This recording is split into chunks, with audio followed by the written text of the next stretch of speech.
It's another morning. We are back here at the Coast Province. Last week we were here, and when I arrived yesterday at the airport, there's something that was very interesting. Remember, we are moving toward the festive season. Festive season is a time for coastal people to harvest the guests who are coming to enjoy this iconic part of the coastal city.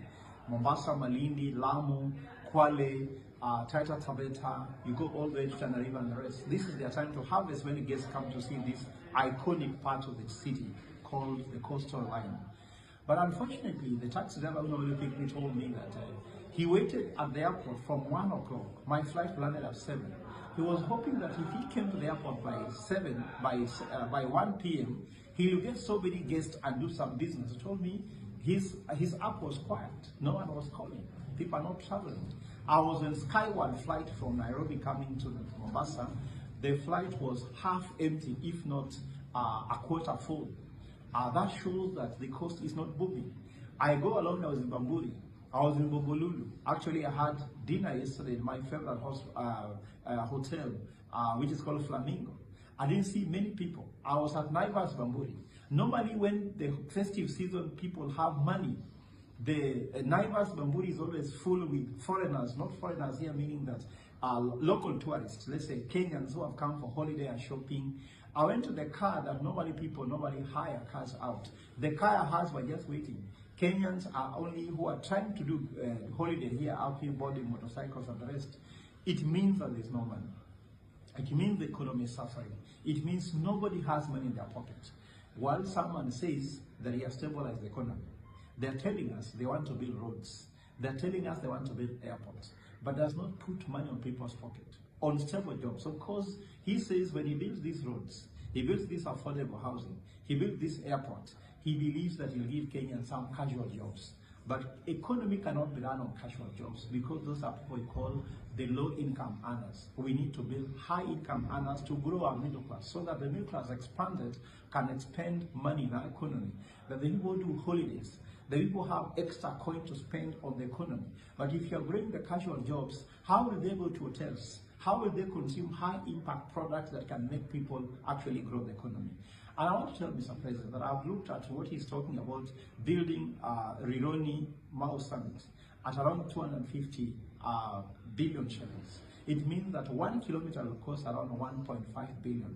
Yet I've checked that the highest amount of money you can use to any road, even if it's a one-class road like the ones in the US, in Europe and the rest, they don't go more than 250 million shillings per kilometer.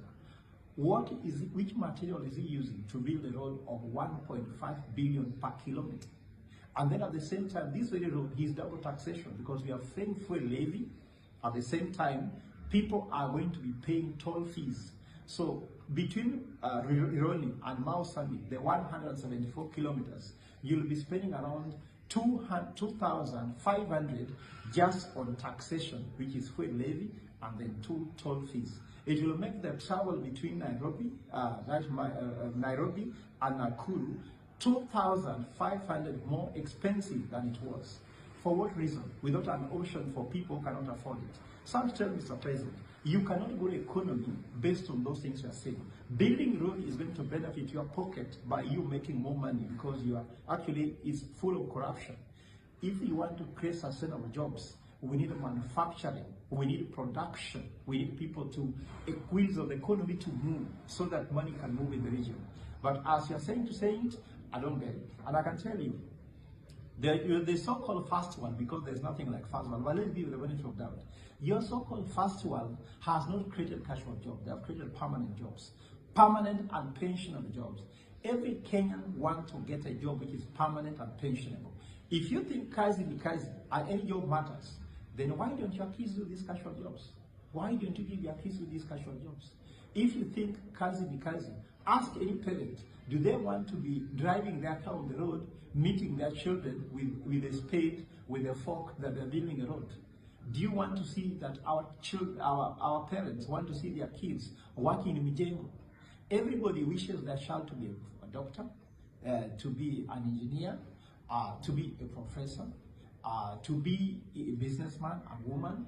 And if you can't create an economy that can do this, definitely you are not a friend for Kenya. But for now, the coastal region just know that you should have hope that we are going to transform our country in 2027, because we do not have a manifesto, we have a prototype. Our watu wa manifesto tutawashinda na prototype, because prototype tells you exactly what needs to happen. A Mercedes-Benz has no prototype, has a prototype, does not have a manifesto. Toyota has a prototype, has no manifesto.